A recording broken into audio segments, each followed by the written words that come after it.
Why is it that when a woman, particularly an attractive woman, and I do attractive because I truly believe that beauty is in the eye of the beholder, but why is it when a woman, particularly attractive woman, um, comes into fandom spaces, whether it's anime, comics, gaming, whatever, comes and says she's a fan of this type of fandom, and she's getting gatekept and bombarded with questions like a pop quiz trying to see if she's a real fan.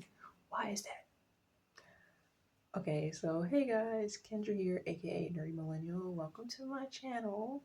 And I wanted to talk about this a little bit more, like the psychology about toxic like fanboys in particular that like to gatekeep women in fandom spaces. And yes, I know that there are some guys that get gatekept and things like that in fandom spaces, but let's just be real, it's more women that go through it, unfortunately. And I'm not saying that every guy that's into fandom is guilty of this behavior because that's so untrue. But there are a lot of toxic fanboys. So without further ado, we're going to get started and dive deeper into this conversation and topic. And if you see me looking, I do have my notes. So that's what I'm doing. Okay, so let's get started. So, identity protection, section one. So, for a lot of guys that were into anime, comics, gaming, whatever type of fandom back then, before it was mainstream, because, like it is like cool to be a nerd now into these things, but, you know, early Y2K, early Y2K, 90s, and further back, it wasn't. So, a lot of guys got teased about this, being into this types of things and bullied and isolated because of it. So when something that once made them feel like an outsider suddenly becomes mainstream, it can feel like their identity is being invaded. So psychologically, this is called identity protection. People guard things that help define them, especially if they suffer for it. So when women, in particular, attractive women enter these spaces, some guys feel like, like, wait, now this is popular because they're coming after I got made fun of it and they're, getting praise for it, or they feel like they're getting praise for coming in these spaces. So, yeah. So, next section, insecurity and validation. So, let's just be real. Another layer is insecurity. So some men tie their self-worth to being knowledgeable or elite in you know, whatever type of fandom they're in, anime, comics, whatever.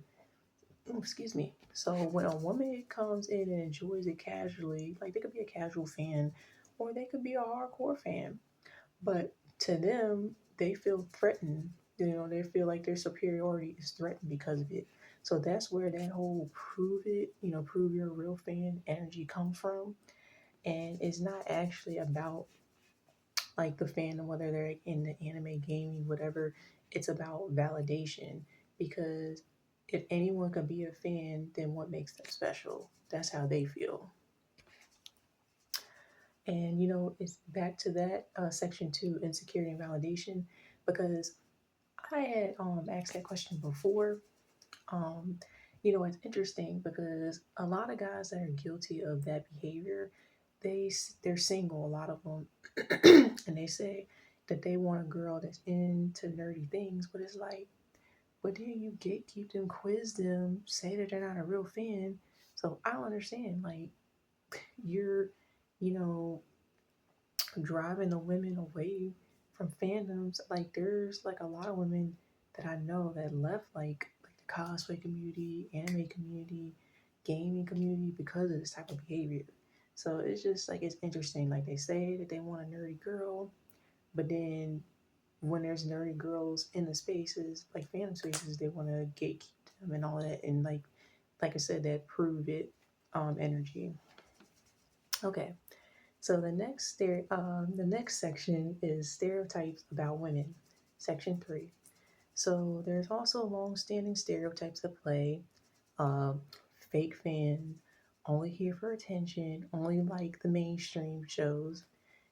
And when you add attractiveness into the mix, that bias gets even stronger. There's this assumption that if she's pretty, she can't actually be into this, which is honestly rooted in both sexism and outdated ideas of what a real fan looks like. So, a couple of videos I talked about that. Excuse me, y'all, this pollen. But I don't get it. Um, I haven't really gotten it in a while, but years ago, like in high school and stuff like that, in college, talking to guys that were into anime and things like that, and gaming and all that, I could tell, and some of them said it, like they just couldn't believe I was into those things. And then when I would ask them, because I am a little outspoken, they would just be like, "You just don't look like you're into anime." And I'm like, "Why?" And they was like, "You're too pretty to be into this stuff." Like, and I've had some guys just say you don't look like an anime fan. And when I would ask them what is an anime fan supposed to look like, they were like a deer in headlights, like they couldn't answer. So yeah, I've experienced it. So I'm just like, yeah, what is a real fan supposed to look like?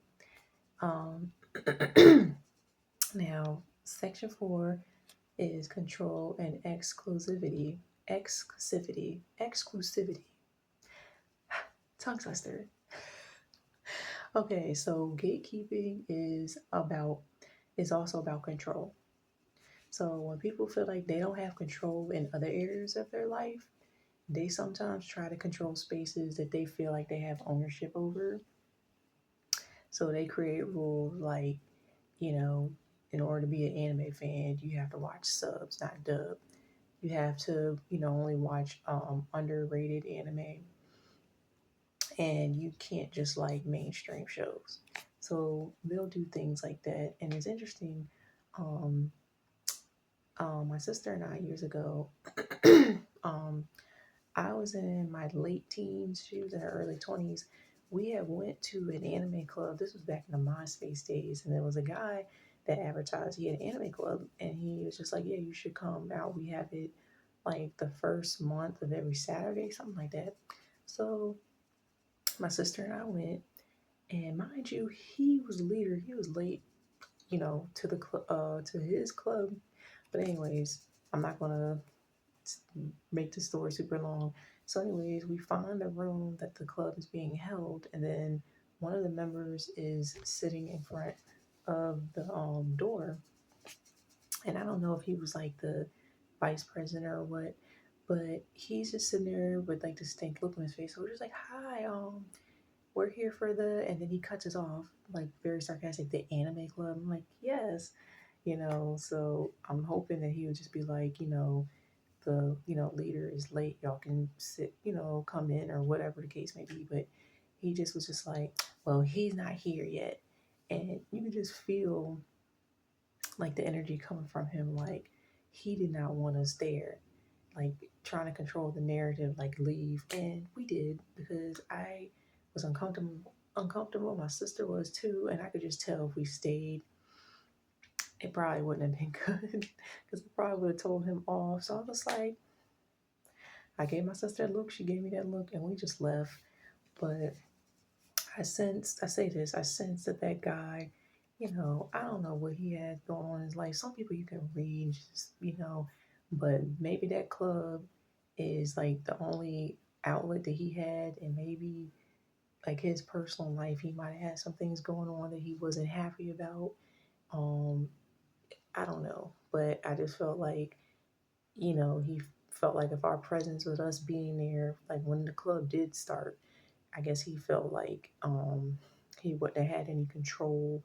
Like I guess he felt like we were gonna mess the club up. I don't know. But yeah, we left.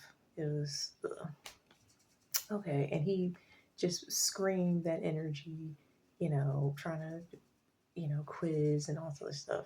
Okay, so the next section, the irony, the irony. The irony is anime itself is about connection, storytelling, and imagination.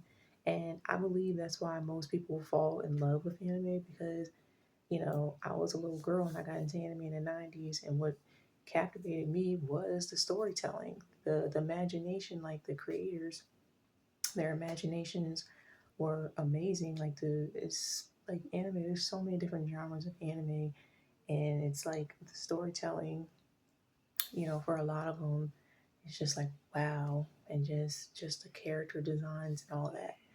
But a lot of anime literally preach about acceptance, friendship, and being yourself. There's so many anime that preach that. So that's the irony. Yet some parts of the fandom do the exact opposite. The irony. So instead of building community, gatekeeping pushes people away. So in conclusion, at the end of the day, liking anime isn't a competition. Guys, liking anime isn't a competition.